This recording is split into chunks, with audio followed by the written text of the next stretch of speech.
his intro that a child can get a tan, or can't have a tan, can't receive an aspirin from a school nurse, and can't have a driver's license until they turn 18. But the difference here is that having an untreated headache or not being able to pierce your ears or not having tan skin does not permanently affect the rest of your life and the rest of your family's lives.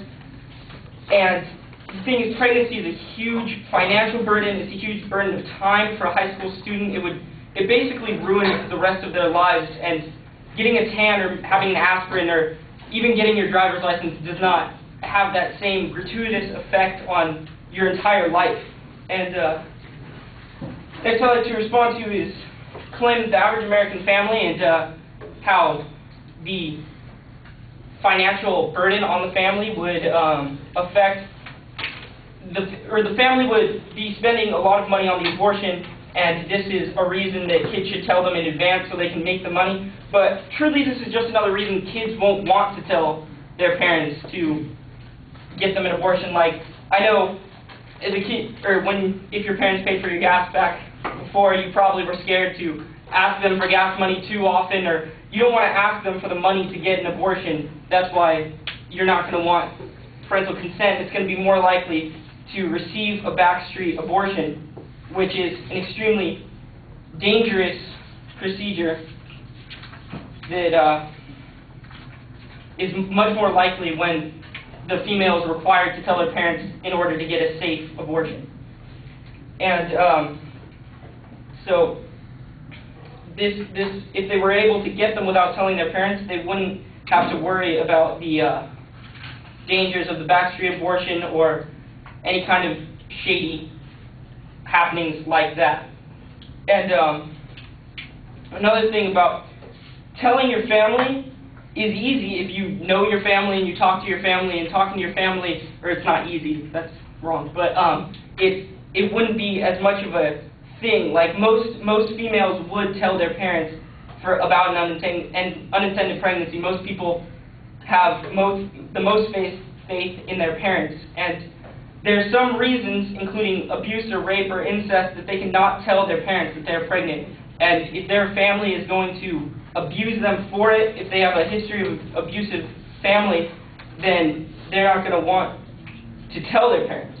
Because restrictions on a young woman's access to abortion can lead to family violence when a young woman must tell, like, her abusive parent about her decision to end a pregnancy, and it can delay a woman from seeking earlier, safer abortion care, and thus putting their health more at risk than it would have been if they had taken care of it early and in a healthy fashion.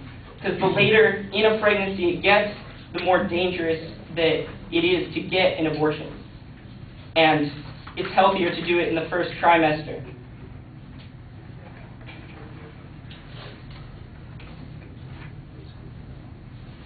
Lastly, I'd like to agree about the talking to children is good, and when talking to them about sex, it makes it more likely that they're going to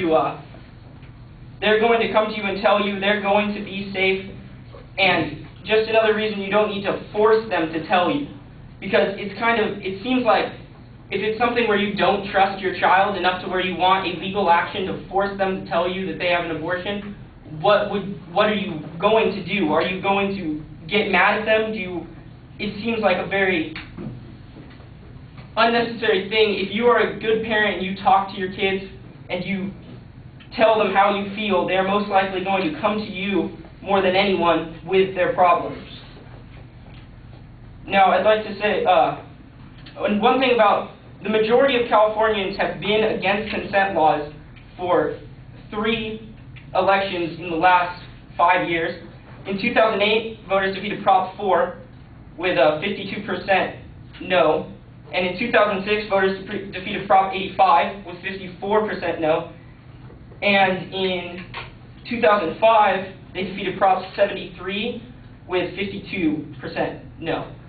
So it's something that has routinely come up and has routinely been denied by the citizens of our state, and it is not something that the majority would want. Now, parental consent laws are harmful to the health of minors because it's not like a question of whether it's fair or unfair, but the American Medical Association and the American Academy of Pediatrics and other major medical organizations, they all oppose such laws as being harmful to minors for the reasons that if you get an earlier abortion in the first trimester, it's much safer. If you were going to be allowed to get an abortion without telling your possibly abusive parents, then you can go get one, a healthy one. You won't have to do a backstreet abortion or get one in the second trimester and face more serious medical side effects. And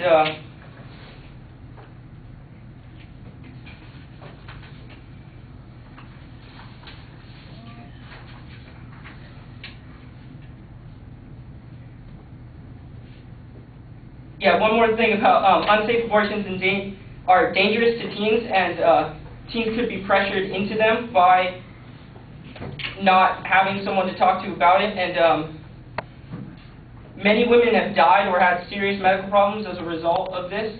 And is that a sign that I'm done? No. Oh, okay. I'm sorry. And women make dangerous and desperate attempts to induce their own abortions or resort to untrained practitioners who performed abortions with primary instruments in unsanitary conditions. And it would be better for the health of our children, if we really care about our children, if they felt uncomfortable telling their parents that they could go and they could get a healthy, legitimate abortion and be healthy and safe and learn. Yeah, thank you.